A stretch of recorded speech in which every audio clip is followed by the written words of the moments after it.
Hello বন্ধুরা, এখন আমি অ্যামাজন প্রাইমে রিলিজ হওয়া খপ বলে ওয়েব সিরিজটা রিভিউ করতে চলেছি। আছে টোটাল 8টা এপিসোড এবং ডিউরেশন প্রায় 43 থেকে 50 মিনিট। তো বিশাল বড় একটা শো। এবং এখানে লিড রোলে যারা রয়েছে তার মধ্যে গীতাঞ্জলি মিশ্রাকে দেখতে পাবেন, যাকে আপনারা গুল্লাকে দেখেছেন। রজত কাপুর রয়েছে, মনিকা পান্ডবা রয়েছে, জুম দ্রাং রয়েছে, আমার আরও অনেক আর্টিস্টরা রয়েছে এই কাজের মধ্যে। সবার নাম কিন্তু আমি বলতে পারলাম না, তার জন্য দুঃখিত। কিন্তু এই শোটা যা শো হয়েছে রীতিমত, দেখুন খপ আপনি যদি ট্রেলার দেখেন, যা কিছু দেখে থাকেন, ভেবে থাকবেন যে হেভি একটা হরর শো হবে বা হেভি একটা সাইকোলজিক্যাল হরর হবে, যেটা দেখে কিন্তু হেভি মনে হবে। এই শোটা কিন্তু হেভি শো হয়েছে, কিন্তু কিন্তু সেই লেভেলে কিন্তু হরর যে ট্রিটমেন্ট আপনার মনে হবে যে হেভি ভয় পেয়ে যাব, ভয়টা কিন্তু অন্যভাবে পাওয়া হবে, যেটা কিন্তু খুবই রিয়েলিস্টিক এবং বাস্তব ঘটনা থেকে ইন্সপিরেশন নেওয়া, যেটাই কিন্তু এই সিরিজটা বিশেষ করে প্রশংসাযোগ্য। ছোটো করে যে গল্পটা বলি, মনিকা পান্ডার ক্যারেক্টারটা যে দিল্লি শহরে আসছে তার বয়ফ্রেন্ডের কাছে, তার একটা পাস্ট আছে, সেখান থেকে সে পেরিয়ে আসতে চাচ্ছে। এসে সে একটা হস্টেলে উঠছে, যেই হস্টেলটা প্রথম থেকেই একটা গল্প রয়েছে, সেটা হন্টেড টাইপের। এবং সেই হস্টেলের রুমটা সারাউন্ডিং বাকি 4টে মেয়ে রয়েছে, যারা এই হস্টেল থেকে কখনোই বেরোতে পারে না। তাদের যখনই বেরোতে যায় কোনো না কোনো তাদের উপর আঘাত আসে, এবং সেটা একটা সুপারন্যাচারালভাবেই আসে। এবার এই মেয়েটি এখানে আসার পর কীভাবে সে সেখান থেকে সার্ভাইভ করবে, এবং এই হস্টেলের গল্পটা কী, একজন পুলিশ ইন্সপেক্টর, মানে একজন পুলিশ কনস্টেবল মহিলা, সে তার ছেলেকে খুঁজতে গিয়ে সেই হস্টেলের কাছাকাছির মধ্যেই আসতে পারছে। এবং এই হস্টেলের সাথে আরও কী কী ঘটনা জড়িয়ে রয়েছে, সাথে এই নতুন যে মেয়েটি আসলো সে কীভাবে এর মধ্যে ইনভলভ হয়ে গেল, এবং আলটিমেটলি এই ক্লাইম্যাক্সটা কোন জায়গায় গিয়ে দাঁড়াচ্ছে, এর থেকে বেশি জানতে হলে আপনাকে অবশ্যই প্রাইমে গিয়ে এই শোটা দেখতে হবে। একটা ব্রিলিয়েন্ট শো হয়েছে, মানে শুরুর থেকে শেষ অবধি এনজয় করেছি, বোর কোনো জায়গায় করেনি। বড় শো হওয়া সত্ত্বেও বোর করেনি, আমার মনে আরও হলে বোধহয় ভালো হতো, এইটাই জাস্ট মনে হচ্ছিলো।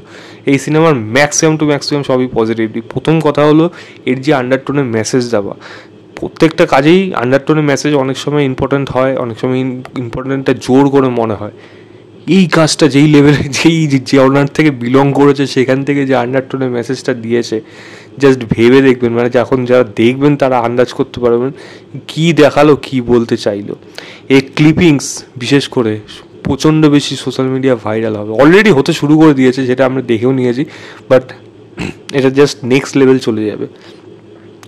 দিল্লি শহর যে মহিলাদের জন্য সেফ নয়, সেটার উপর বেস করে একটা মানুষের চিন্তাভাবনা, একটা মানুষের পাস্ট, একটা মানুষের এইরকম মানে এরকম সুপার ন্যাচারাল জিনিসকে ভাবনা, সেরকমই জিনিস ঘটানো, এবং তার মাঝখান থেকে আপনাকে ভয় পাওয়ানো, সেগুলো খুবই রিয়েলিস্টিকভাবে অবাক করে যাবে। মানে আপনার রাইটিং দেখলে আমার মাথা খারাপ হয়ে যাবে, আপনি কী লেভেলে এটা লিখেছে। জাস্ট রাইটার এবং ডিরেক্টর দুজনকেই কুর্নিশ জানাবো এরকম একটা কাজ নিয়ে আসার জন্য। দারুণ কাজ, থরলি এনজয়, স্ক্রিন প্লে প্রচণ্ড টাইট, এবং সেটা কিন্তু পুরোপুরি এনজয় করা গেছে জাস্ট এরকম দুর্ধর্ষ রাইটিংয়ের জন্য। দুর্ধর্ষ রাইটিং, মানে রাইটিং ফাটাফাটি এই কাজটার জন্য। দ্বিতীয় বলবো এখানে পারফরমেন্স। মনিকা পান্ডবা যে যেখানে লিড এই মহিলার, এই মেয়েটির রোলটা প্লে করেছে, অভিনয় কাকে বলে দেখে যান, কত তার বয়স হবে, বাট দারুণ অভিনয়।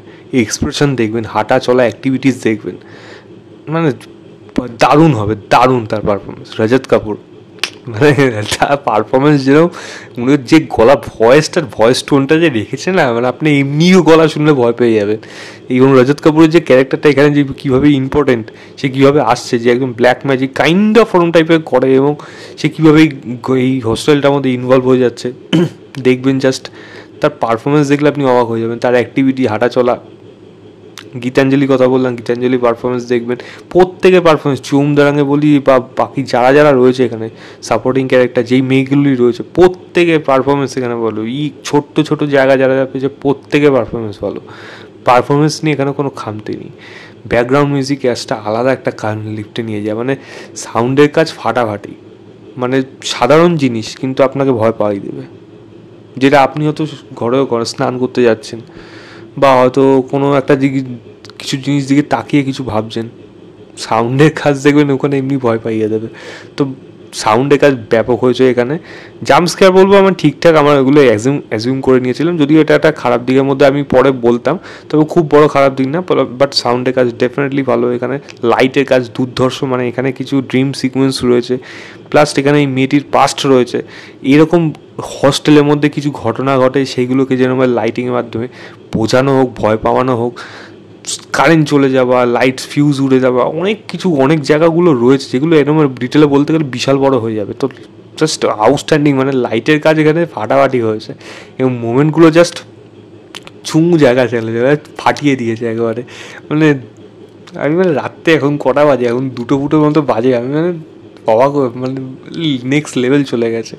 তো ডেফিনেটলি এর যেরকম লাইটের কাজ ভালো, প্রোডাকশন ভ্যালু ভালো, আর্ট ডিরেকশন ভালো, এবং অবশ্যই এর মধ্যে যেরকম যদি বলি আমি রিয়েলিস্টিক অ্যাপ্রোচ থেকে, ঘটনা থেকে যেরকম ইন্সপিরেশন নিয়ে আন্ডারটোনে যে মেসেজগুলো দিয়েছে সেগুলো যতটা ইম্পর্টেন্ট ততটাই কিন্তু আপনাকে এই কাজটা দেখতে গিয়ে হররের থেকে মেসেজিংটা আপনাকে বেশি ভয় পাওয়াবে, যেটা সব থেকে বেশি ইম্পর্টেন্ট।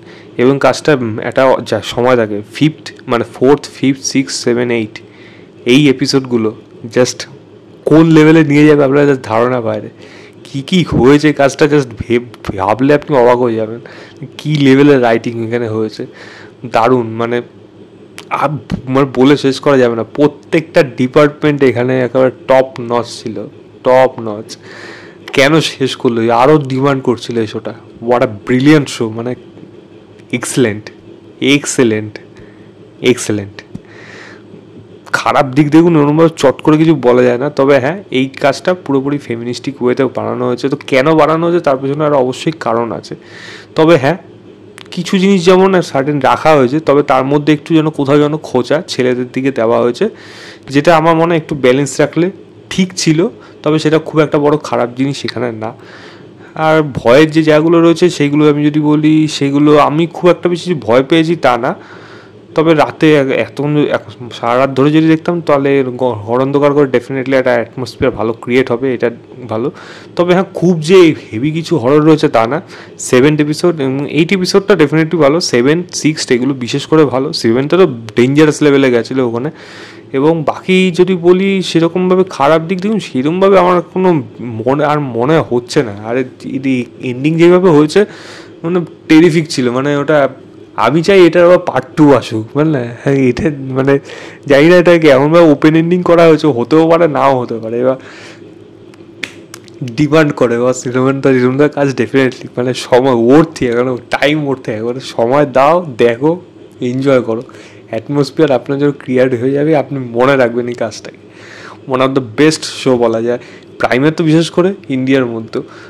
ডেফিনেটলি কাজটা অবশ্যই দেখুন। আমি এই কাজটাকে রেটিং কী দেবো, 4 4.5 যা ইচ্ছা দিতে পারেন আউট অফ 5। অবশ্যই দেখুন খফ প্রাইমে গিয়ে। এটাই ছিল আমার রিভিউ। এনিওয়েজ।